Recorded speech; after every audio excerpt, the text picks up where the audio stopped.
Cuando los integrantes de un matrimonio o relación deciden separarse, el núcleo familiar queda desintegrado, más cuando existen hijos de por medio.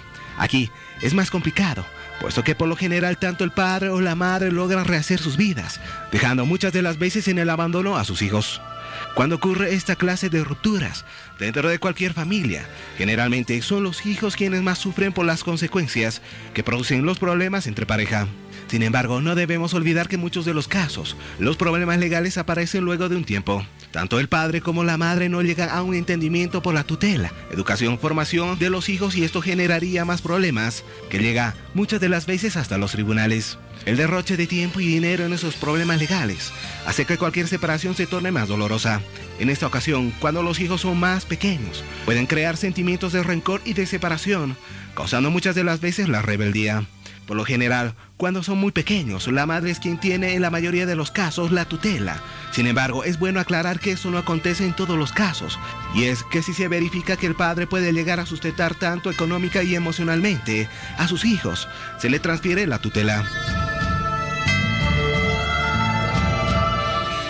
Esos son los antecedentes del tema que comenzamos a tratar, además de la reiteración de los datos que les comentaba al principio de esta entrega informativa.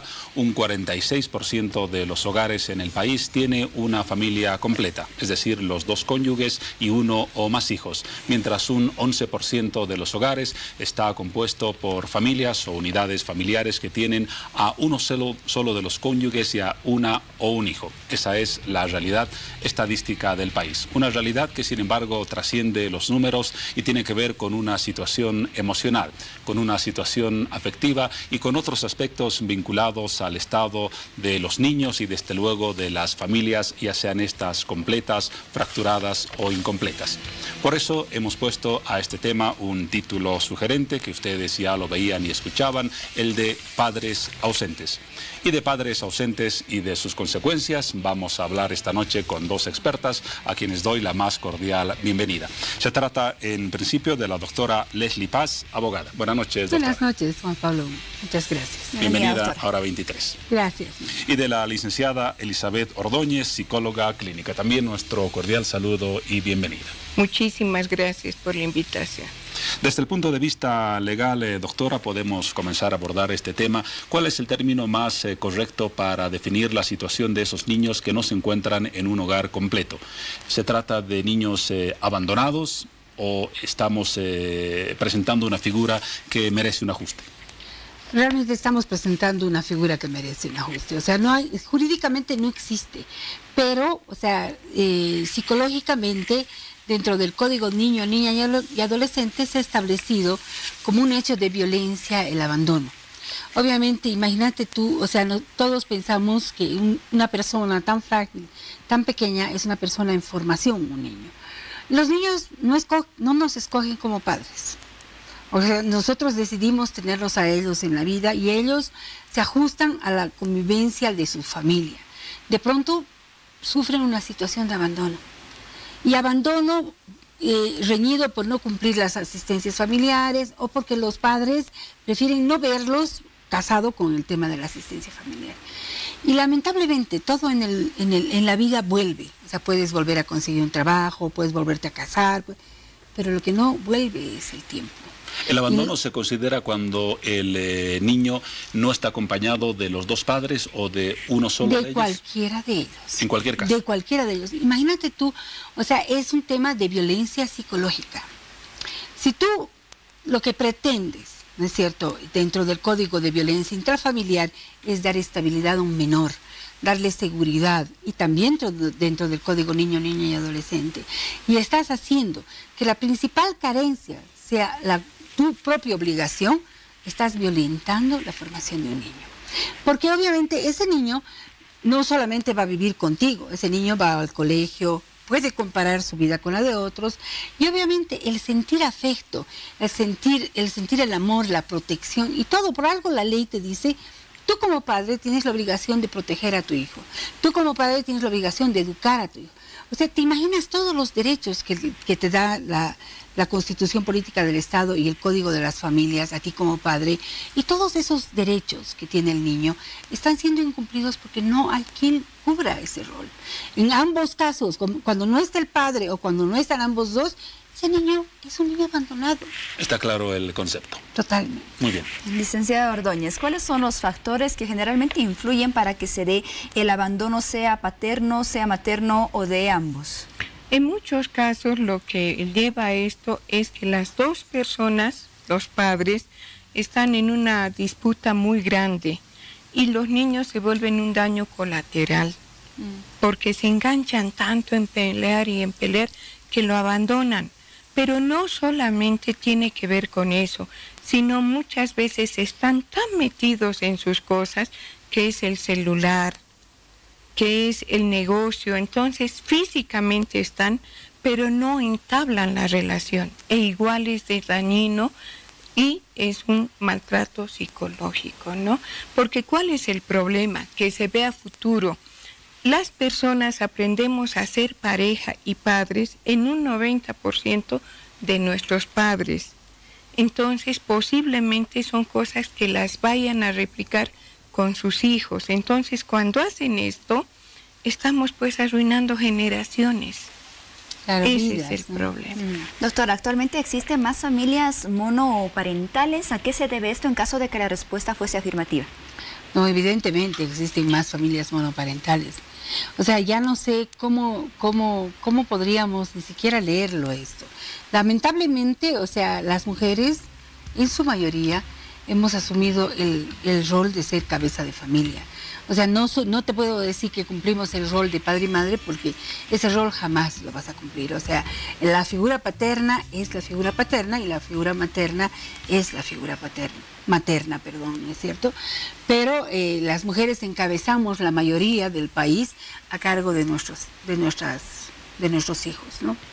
Lamentablemente los divorcios hacen que las que más pelean la custodia de los hijos, las que más se preocupan de quedarse con los hijos, son las madres, ¿no? Licenciada Ordóñez, en el caso, por ejemplo, en el cual existe una ausencia de la figura, sea paterna o materna, y el niño está a cargo solamente de uno de los cónyuges o uno de los padres, ¿existe alguna forma de poder reemplazar esa figura? Sí, una cosa que es bien importante, nos iremos a la figura del divorcio. Muchas veces se lo sataniza al divorcio y dice, no, un niño va a estar bien si tiene papá y mamá, y es la familia mariana que se dice, ¿no? Jesús, María y José. No es cierto.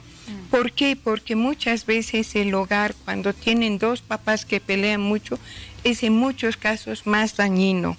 Entonces, ¿qué es lo importante? Que no haya este daño colateral que digo, que se comporten como adultos estos papás, teniendo tiempos compartidos, todo esto. Si se da monoparental, este papá puede estar presente, pero si está ausente, también puede ser suplido por otras figuras. No es como antes que se dice, está completamente aislado. No, puede haber un abuelo, puede haber un tío, hay todo un grupo, pero eso es importante tener las cosas claras. Si hay un padrastro, por ejemplo, no suple al papá, en absoluto. Puede ser una figura que es pareja de la mamá, pero no es papá. Y lo importante es que no sea permisivo o muy autoritario. Vamos a seguir hablando de las consecuencias emocionales en los niños en hogares que han sido fracturados o que presentan una situación de separación, pero también desde el punto de vista legal, doctora Paz, ¿cuáles son las obligaciones que establece la normativa boliviana con las madres o los padres? Veamos ambos casos que tras la ruptura del hogar tienen alguna vinculación, desde luego, obvia con los hijos de esa familia. No, por supuesto, o sea, primero es importante recalcar una cosa, ¿no? Que el matrimonio se realiza entre los padres y el divorcio es de los padres. Lamentablemente, si no existe la madurez de poder enfrentar esta situación jurídica, ¿no es cierto? Cualquiera de las dos, los afectados siempre son los niños. O sea, los niños pasan a ser de hijos unas víctimas de la situación. Ahora, las obligaciones obviamente son todas. O sea, la ley te obliga a que tú veles por la educación de tu hijo, por la salud de tu hijo, por todos los derechos que tiene tu hijo o tu hija como niño, ¿no? Información. Lo que viene a ser la asistencia familiar debe ser cubierta por ambas partes. O sea, antes se cubría en un porcentaje mayor, digamos, se divorciaba y el hombre tenía que hacerse cargo casi de la mayoría de los gastos. Pero ahora el nuevo Código de las Familias establece que al 50% y al 50%, porque se supone que ambos dos trabajan y ambos dos tienen derechos y obligaciones. 50 y 50. Y también yo he notado de muy buen agrado, ¿no es cierto?, que en los juzgados de familia se ha establecido, o sea, cada vez que se presenta una demanda, la dinámica de las juezas, y además hay una generación nueva que viene detrás de nosotros, de padres jóvenes que quieren asumir el rol de padres de manera militante, lo cual me parece muy bien, o sea, porque antes poco menos las mujeres tenían que salir con su lanza a buscar al papá, ¿no es cierto? Y ahora no, o sea, los padres pelean por la custodia de igual que las madres, ¿no? Y forman parte activa en la crianza de sus hijos. Sobre este Entonces porcentaje... se está dando una custodia compartida, casi de la semana dividida en dos, ¿no? 3 días y medio el padre, 3 días y medio la madre. Y lo mismo las vacaciones. Sobre el porcentaje, el 50% está establecido independientemente de si el niño vive con el padre con o la madre. Con cualquiera de los dos. En cualquier Además, circunstancia. Está penalizado, digamos, si tú tienes la custodia de tus hijos, ¿no? Y tú no dejas que tus hijos vean al padre, con 3 veces que no hayas permitido la visita a cualquiera de los dos, al padre o a la madre, se suspende la tutela que tú tienes sobre los hijos, ¿no? Cuando uno de los dos incumple, usted mencionaba ya este punto, incumple con su responsabilidad, sea en el tema de pensiones, genera inestabilidad emocional o económica en el niño, ¿cuáles son las sanciones o los procesos que establece la ley? No, obviamente, ¿no? O sea, que lamentablemente no se dan cuenta todo lo que significa la asistencia familiar. Más allá del dinero, también significa estabilidad emocional. O sea, los niños tienen que saber que tienen bajo su mochilita un pan para llevarse a la boca y que no va a ser una crisis familiar el motivo de tener hambre o tener la necesidad de un lápiz, de un libro, de lo que fuera. Entonces, si tú incumples la asistencia familiar, no violas los derechos de tu esposa, violas los derechos de tu hijo. O sea, porque el que pasa el mal rato es tu hijo. Por eso es que la ley señala que la asistencia familiar debe ser dada en tiempo y forma oportuna. ¿Qué significa aquello? Que tú no vas a comer con la plata que te den en 6 meses. Se supone que tú la necesitas mes a mes para alimentar a tu hijo. Entonces, ni tu hijo va a hacer parar el tiempo, ¿no? Y va a esperar los 6 meses que su papá junte para pagarle. Entonces, esas obligaciones, al ser incumplidas, son una violación y un atentado a los derechos de los niños. Obviamente tiene la penalidad de cárcel, ¿no? O sea, se saca una liquidación, se hace el procedimiento correspondiente, se notifica, se incumple ante la liquidación, se expide el mandamiento de apremio. He escuchado además muy atentamente que en la Cámara de Diputados se está incrementando una nueva pena también de que las personas que no pagan en tiempo y forma oportuna podrían pagar el doble, ¿no? Y de materia automática iría a materia penal. Está en proyecto todavía. Pero en el Código Penal actualmente existe y se llama incumplimiento de deberes.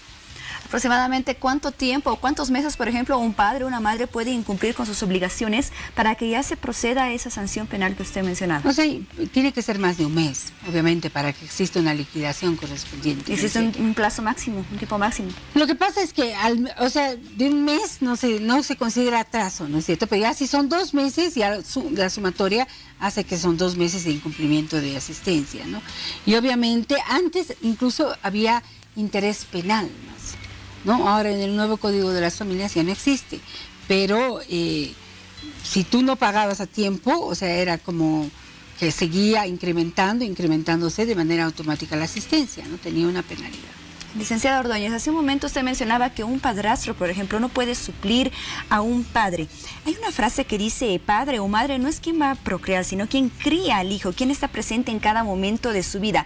En el caso de un padrastro, por ejemplo, que dio al niño estabilidad emocional, cariño, apoyo, estabilidad económica, ¿también mantenemos esta afirmación? También mantenemos. O sea, una cosa que es bien importante.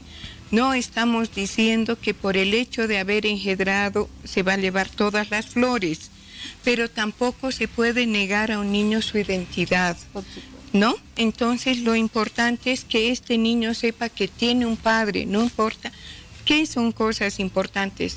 No hablar mal del otro cónyuge, pues le hace mucho daño, porque sabe en un momento dado que es mitad de él. En lo segundo, la otra persona es una nueva pareja, que tiene que haber normas muy claras, se están reestructurando, pero no puede suplir, o sea, es una persona que es pareja de la mamá o del papá, que pueden tener buena relación. Tampoco vamos a decir de amistad, porque es un adulto y es un niño. Entonces lo importante es mantener los límites bien claros. Y un poquito, si me permiten acotar a esto, ¿qué es lo legal todo? Un niño lo que necesita, los adultos todos, pero más los niños, es saber a qué atenerse. Entonces, si se queda martes y jueves, lo importante es que este niño no se quede esperando. O por el otro lado, que a este niño no lo capturen. No me pagaron la pensión, no te lo llevas. Llegó tarde, no lo ves. Eso les hace mucho daño. Es terrible el daño que genera. Está penalizado también, ¿no? Está calificado como alienación parental, ¿no? Exactamente. Y es un delito en el Código Niño, Niña y Adolescente. Usted nos decía, licenciada Ordóñez, que pueden existir figuras que de alguna manera suplan o compensen la ausencia de uno de los padres, ya sea la madre o el padre. Pero también hay estudios que indican que cuando se presenta la figura de la ausencia de un padre o de una madre, existen manifestaciones emocionales en los niños, bajo rendimiento escolar, situaciones de conflictividad, rebeldía. ¿Cuáles son los signos que inicialmente se manifiestan quizás en los menores a raíz de esa ruptura? Entre las cosas importantes, incluso hay una tablita muy antigua desde los niños. Dice, un niñito pequeñito antes del año no acepta que sus figuras de apego estén lejos más allá de 2 días, que les da síndrome de abandono. Y esto va con la edad. Entonces genera ese vacío que posteriormente se lo refleja cuando las personas hacen pareja. Muchas veces genera que sean desconfiados, que tengan la idea de que no se los quiere o van exigiendo mucha atención. Y eso se refleja, nuevamente digo, cuando se hace pareja. Y lo otro, lo que usted dice, es cuando estos papás están en conflicto, los niños inconscientemente tienen la idea de que necesitan a los dos y hacen cosas porque tienen un vacío. Estos papás que son así grandes, estos pequeñitos, no los ven. Entonces ese vacío que generan es muy fuerte. Y ahí viene lo que usted dice, el bajo rendimiento, se aíslan, se retraen o están un poco peleadores. Y ahí viene todo lo que tiene que ver con el bullying, con cualquiera de las 3 figuras. O sea, es muy duro un divorcio, ¿no? En ese caso, ¿no? ¿es necesario y se considera oportuna una asistencia profesional para ambos padres y para el niño? Sobre todo es importante, mire qué bien que me da la oportunidad. Muchas veces lo que nos traen es a los niños como cámbienle el chip o la pila. Y lo importante es que estos papás ubiquen que son papás y que se tienen que poner de acuerdo. Como bien decía, se están divorciando ellos. Y en un momento dado, ese niño fue pues producto de un amor. Entonces, que hagan todo lo posible para llegar a acuerdos por ese niño, ¿no? Eso es importante. Doctora, hace un momento hablábamos de aquellos casos en los cuales ya sea el padre o la madre que tiene la tutela del niño prohíbe por ciertos motivos que la otra persona, la expareja, pueda ver, pueda visitar, pueda recoger y compartir momentos con el hijo. ¿Existen algunos momentos en los cuales existe una justificación válida, por ejemplo, para no permitir que esas visitas o que el padre comparta con el hijo? Mira, si el niño no está enfermo, o sea, si es que el niño tiene exámenes o alguna cosa importante, serían las únicas justificaciones. No se viola el derecho del padre. El derecho que se viola es el del niño. El niño tiene derecho a tener un padre y una madre. Y obviamente, al no dejarlo frecuentar a cualquiera de los dos, estás violentando sus derechos. O sea, la ley te obliga a ti a que los cumplas, a que tú eres el representante, porque tus hijos son menores de edad, de los derechos de tus hijos. Si tú los incumples, realmente, ¿qué puede esperar ese niño de la vida, no es cierto? Si tú eres el primero en violentar sus propios derechos, los más elementales. el estar con su madre y el estar con su padre. O sea, no puedes además enseñar a mentir. Hay mamás que dicen, o papás que les dicen, dile que te duele la barriga. Dile que no sé qué, porque no nos ha dado plata. Una cosa no tiene que ver con la otra. Si el papá paga o no asistencia familiar, la mamá tendrá que ver la vía legal para cobrarle. Pero eso no es una razón ni una causal para que se vea o no se vea al niño. Porque el niño no tiene por qué estar metido en el lío del dinero. El niño tiene que tener su relación estable con sus ambos padres. ¿Qué factores se toman en cuenta para determinar quién tendrá la tutela del niño, tanto del punto de vista psicológico como del punto de vista legal? Comenzamos con usted, doctora. Lo más importante, y se señala en el Código también Niño, Niña y Adolescente y en los convenios internacionales sobre la niñez, es el interés superior del niño. O sea, el niño tiene que tener la estabilidad emocional y la seguridad en el lugar donde se vaya a encontrar, porque él es la prioridad para cualquiera de los dos, ¿no es cierto? Entonces se realiza un estudio biopsicosocial, se ve la capacidad tanto económica, física, psicológica, todo, y el ambiente donde se va a desenvolver el niño o la niña, ¿no? Tanto con el padre como con la madre. Se inicia una valoración y de acuerdo a eso, si es que hay disputa, ¿no? Y no hay un acuerdo entre el padre y la madre, se determina por el juzgado de la niñez y adolescencia cuál es de los dos el que va a estar mejor, con el padre o con la madre. Antes solamente los juzgados de familia veían el tema de la custodia, ¿no? De la tenencia del menor. Ahora también los juzgados de la niñez y adolescencia. Y mucho se trabaja también con la Defensoría de la Niñez, que viene acompañando los derechos del menor. O sea, la Defensoría de la Niñez es el abogado del niño, ¿no? Entonces ellos ven de que generalmente la dinámica debiera ser así, además, en todos los procesos, ¿no? Que se notifique a la Defensoría para que la Defensoría supervise los procesos donde un menor está siendo motivo de disputa, la tenencia entre el padre y la madre, ¿no? Se vea la mejor situación y en función a esos informes es que se determina la custodia. Muy bien. Padres ausentes es el título del tema que estamos abordando desde el inicio de Hora 23. Existen todavía muchas aristas por desarrollar y las vamos a abordar en los siguientes minutos. Pero antes, un paréntesis que sirve además para reiterarles nuestra invitación para que participen con sus preguntas o consultas a través de las redes sociales y aprovechemos, en el buen sentido de la palabra, la presencia de las dos expertas que nos acompañen con el fin de que respondan a sus interrogantes. Lo dicho, una pausa y luego seguimos.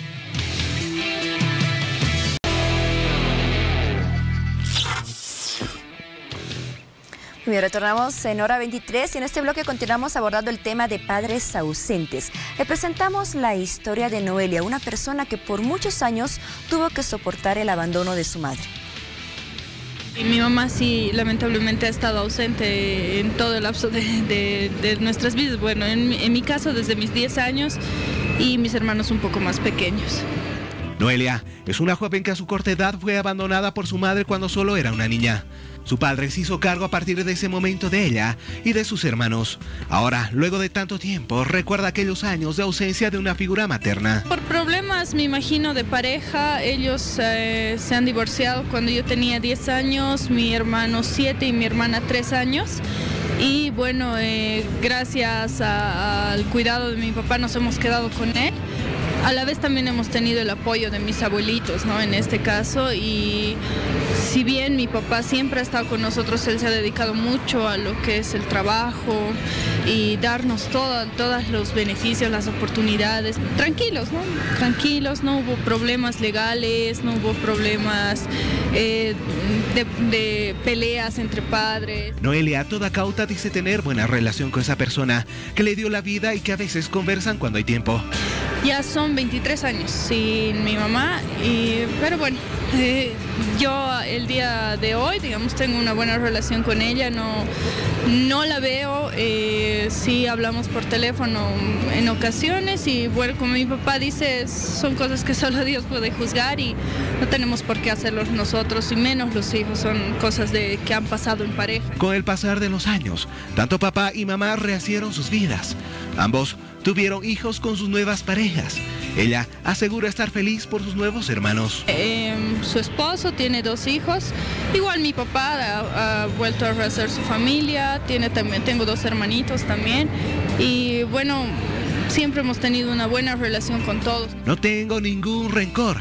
Ella nos dice en reiteradas ocasiones, cuando le preguntamos por su madre. En un momento tenía muchas dudas, muchas preguntas, tal vez rabia contenida, yo qué sé, y tenía las intenciones de hacerlo, de decirle qué pasó, por qué, yo qué sé. Pero gracias a Dios y lo que digo, la educación que tiene mi padre, que nos ha brindado, él siempre decía que las cosas eran entre mayores, que las cosas eran entre pareja y que no teníamos por qué seguir con rencores o con preguntas. Pero como todos sabemos, la mamá es única y aunque estén distanciadas, siempre se acordarán de sus hijos. Este caso no fue la excepción. Y no aportó con nosotros nada.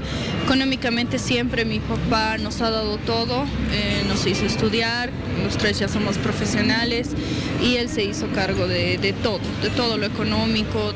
No había relación con ella hasta hace unos años atrás, o sea, ella salió de nuestras vidas, desapareció y no teníamos ningún conocimiento dónde estaba, ninguna relación, hasta hace unos años atrás que sí volvió y pidió a mi papá poder hablarse con nosotros, comunicarse y bueno, como te digo, mi papá no tuvo problemas, dijo, claro que sí, son tus hijos y si tienes la oportunidad de acercarte a ellos, hazlo.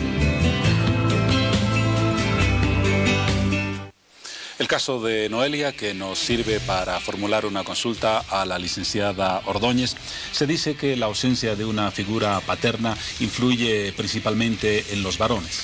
Lo mismo en el caso de la mujer, la ausencia de una figura materna tiene un efecto en las niñas. ¿Es así o debemos manejarnos en forma relativa? No vamos a ser absolutistas, pero sí nuevamente aprendemos.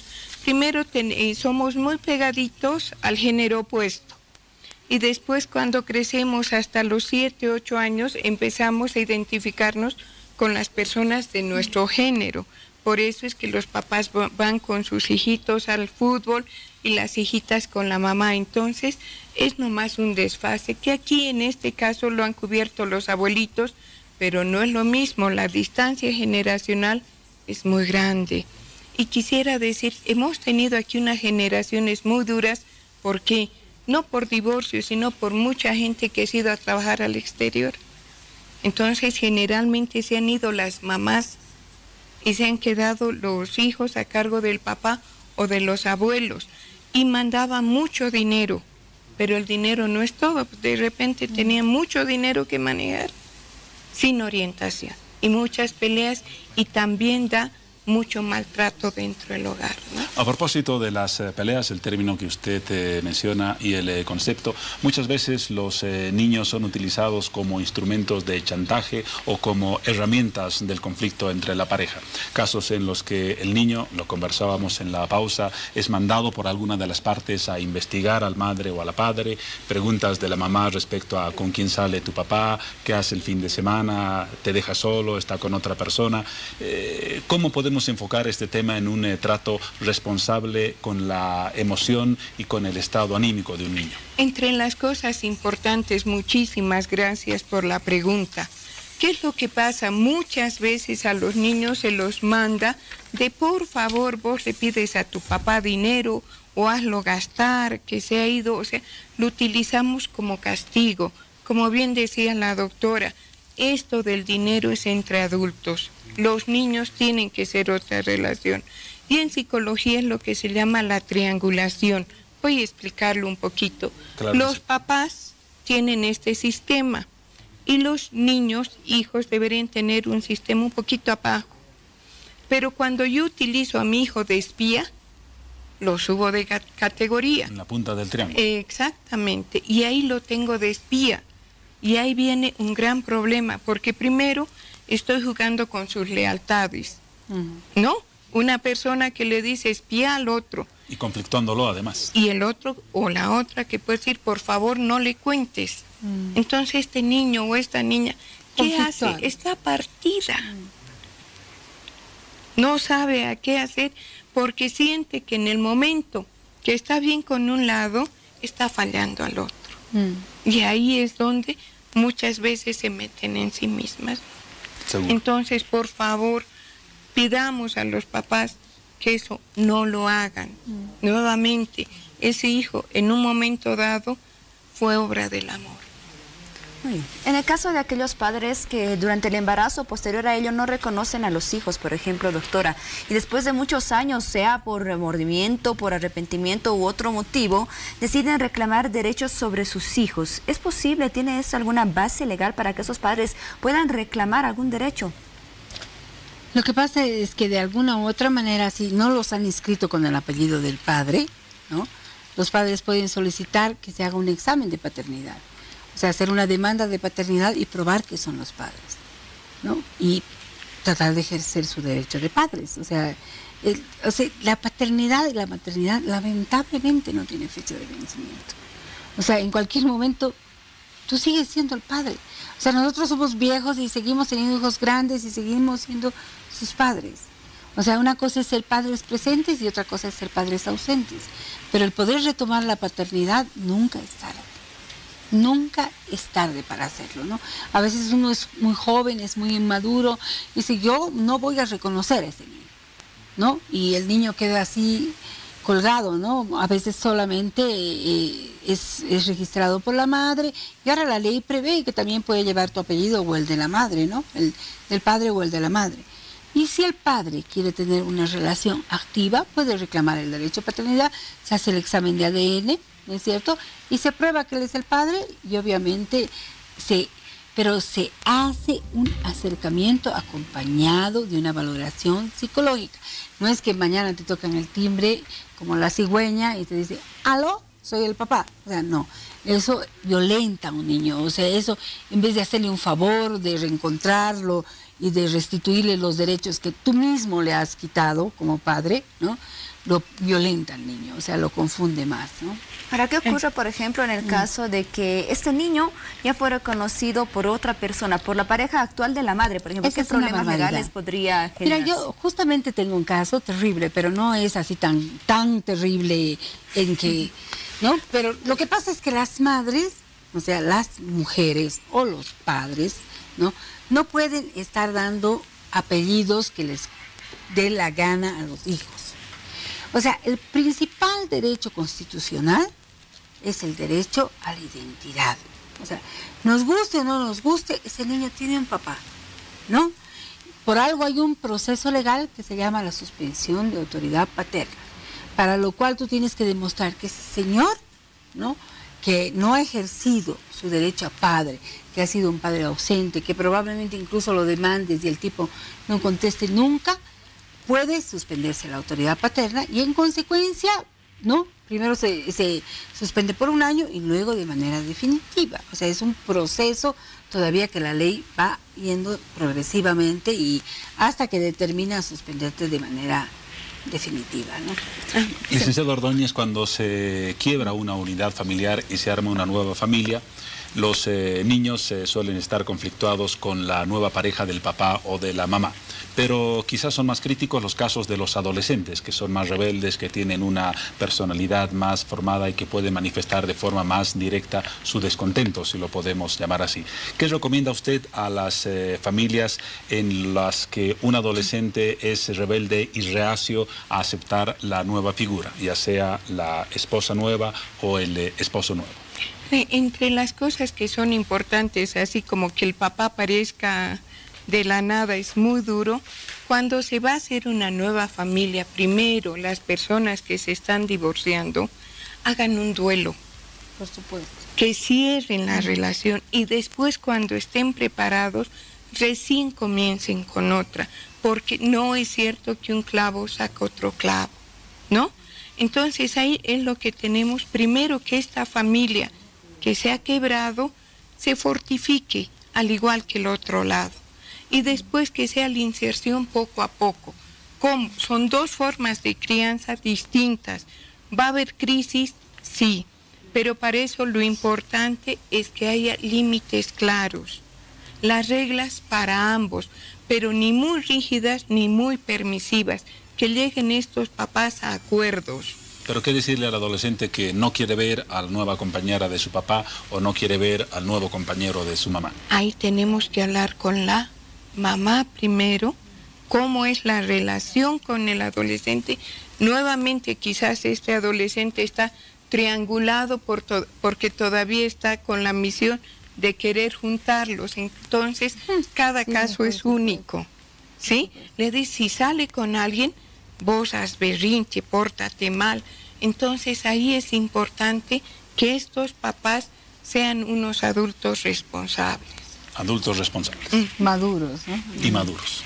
Es momento de conocer aquellos mensajes y también preguntas que nos llegan a través de las redes sociales. Pongamos atención a las principales interrogantes de las personas que nos escriben. Grisel Sanginés, buenas noches, estoy viendo el programa y mi pregunta es la siguiente. ¿Qué pasa si el papá que va a recoger al niño va borracho? Doctora. Por supuesto, ese mismo momento, o sea, no se debe dejar jamás a ningún niño que salga con ninguno de los padres, ambos dos o uno borracho. O sea, primero que nada, si tú detectas que tu niño está en cualquier situación de riesgo, tu obligación es dar parte a la policía y decir, ese señor en estado de ebriedad no saca a mi hijo. Y además una condición para que ese niño se sienta seguro es que su padre se encuentre en perfectas condiciones. O sea, lamentablemente nosotros en nuestro país, porque se producen muchos bailes y todo, vemos a los niños en roles que no les corresponden. O sea, los niños están agarrados cuidando a sus papás, cuidando la cartera o durmiendo en el piso al lado de sus papás borrachos. O llevando la lata de cerveza. Por amor a Dios, eso no se puede hacer, eso es violencia. Y de verdad yo quisiera, y convoco a la Defensoría que tan militantemente se ha puesto la camiseta este año, ¿no? A que de verdad todas estas fiestas de carnavales, de fin de año, de todo, levante a esos papás que están borrachos y los establezca una buena sanción, al igual que los juzgados de la niñez y adolescencia. Porque los menores se pierden, los menores se asustan, los menores lloran, sufren situaciones que no corresponden.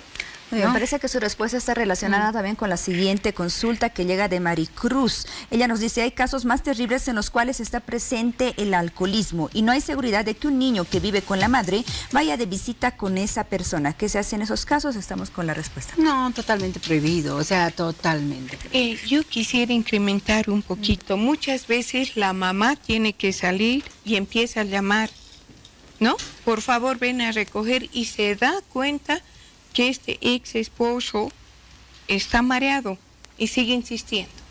Entonces, por favor, que no lo hagan, porque realmente es poner en riesgo al menor. No, pero además si la madre sabe que el padre bebe, o sea, lo primero que tiene que hacer es hacer conocer al juez de familia o al juez de la niñez y adolescencia, o a cualquiera de las autoridades donde se hubiera ventilado este derecho a visitas, ¿no? O a la Defensoría de la Niñez, si es que es fin de semana, hay la línea 156, decir, señores de la Defensoría de la Niñez, el papá ha venido a recoger borracho y no quiero que mi hijo vaya.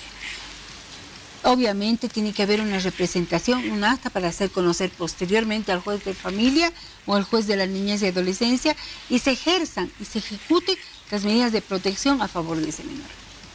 Muy bien, conocemos los dos siguientes comentarios para que si ustedes puedan orientar a nuestros seguidores respecto a sus dudas. Nos escribe Michael Yami, nos dice, ¿qué pasa cuando un padre abandona al hijo y no lo viene a ver, ni tampoco le da la asistencia? Y el siguiente comentario, Solcam, buenas noches, tengo la siguiente consulta. Lastimosamente la relación con mi esposo se deterioró al punto que para evitar peleas dejamos de hablarnos, pero vivimos en la misma casa. Tengo miedo de separarme y que me quite a mis hijitos, pues vivimos en su casa y yo no tengo un trabajo. Él no trabaja tampoco. ¿Qué puedo hacer en este caso? Doctora. ¿Cómo van a vivir dentro del mismo techo y no se hablan? O sea, se imaginan, realmente es una situación tremenda. O sea, son dos padres que deberían crecer de alguna manera. No es posible que los niños estén al medio de semejante situación. No sé cuántos niños serán, ¿no?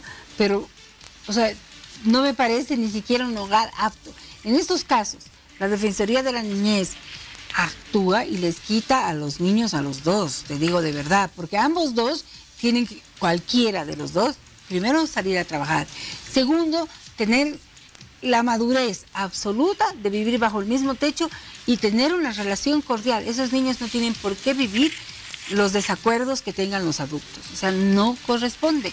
En este momento ambos dos estarían violando todo tipo de reglas. O sea, si yo fuera la Defensoría de la Niñez, voy, me entero, los llevo a los niños a buen resguardo y esos señores a la escuela de padres, a aprender a ser padres. En relación a este tema, licenciado Ordóñez, el divorcio tampoco puede ser visto en algunos casos, mencionamos los ejemplos anteriores, como una salida catastrófica, porque existen muchas personas que dicen, por nuestros hijos hay que seguir juntos, por su bienestar emocional, y quizás al permanecer juntos en una familia emocionalmente descompuesta se está haciendo un daño antes que un beneficio. Muchísimo más daño, justamente es lo que decíamos, los niños aprenden a ser padres de sus padres y pareja de sus papás.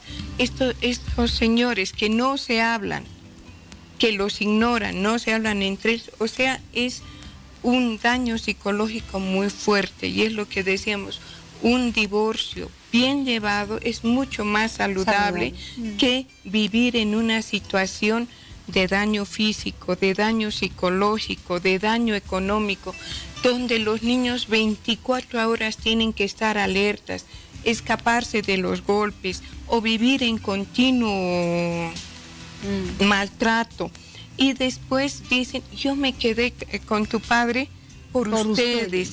Entonces son muchas personas que llegan a terapia con esa carga de decir, yo le arruiné la vida a mi hijo, o perdón, a mis padres.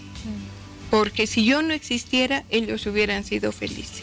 Y además existe la tendencia, tengo entendido, de acuerdo a algunos estudios, que esos niños o adolescentes que ven ese escenario de conflicto, de violencia y de maltrato, quizás reproduzcan en las relaciones de pareja propias, años después, las circunstancias que han vivido en ese núcleo familiar. ¿Es así? Sí, en muchos casos, ¿qué es lo que pasa? En un 90%, no vamos a poner un determinismo, los niños que han sido abusados en muchos casos van a ser agresores y las niñas que han sido agredidas junto con la mamá van a mantener este rol en su pareja de matrimonio. Entonces, una niña que es maltratada como niña, que ve a su mamá que es maltratada, posiblemente haga unión con un maltratado. Muy bien, vamos a conocer los siguientes comentarios a través de las redes sociales. Nos escribe Carmencita Chileno y nos dice, buenas noches, una pregunta. Mi esposo tiene 2 hijas con su anterior pareja. La mayor tiene 22 años y la menor 10. La madre no permite que el padre la saque a pasear y el padre cumple con la pensión familiar. La niña quiere venir a la casa, pero dice que su madre no quiere. Licenciada, este caso va relacionado con aquellos aspectos que usted nos mencionaba hace un momento, esa presión que pueden sentir los niños cuando los padres no dejan que comparta con la expareja o incluso se vuelven parte de un triángulo, incluso con la pareja actual. Exactamente, estos son los niños cautivos. Por un lado, ¿no? Es lo que tenemos, o rehenes. Una cosa es la ley y otra cosa es lo que se vive día a día. Cuando en la puerta tienen una mirada dura, ¿vas a ir con tu papá? Ah, bueno, vos sabrás lo que haces. Entonces ese pobre niño, ¿cómo sale? O me vas a contar todo, entonces, por un traidor, ¿no? Exactamente. Y cuando vuelve, sufre maltrato de este papá del que está a cargo, padre o madre, ¿no? Porque no les hablan, y habrás comido. O andate con tu papá. O andate con tu papá, si te sientes tan bien. Entonces realmente es terrible, terrible la relación complementaria. Padres ausentes, el tema que abordamos hoy y que llega a su fin. Valoramos y agradecemos el aporte de la doctora Paz, el aporte de la licenciada Ordóñez, con comentarios y reflexiones que apuntaban, y estoy seguro que lo hemos logrado, a generar una reflexión a su vez en los núcleos familiares respecto a las circunstancias que no son fáciles en la rutina familiar, pero que siempre en base al entendimiento y al amor pueden llegar a una solución. Y si esa solución no existe, las opciones para el bienestar de los menores siempre son o deben ser la prioridad. Gracias una vez más por acompañarnos. Vamos ahora a una pausa y luego estaremos con más de Hora 23.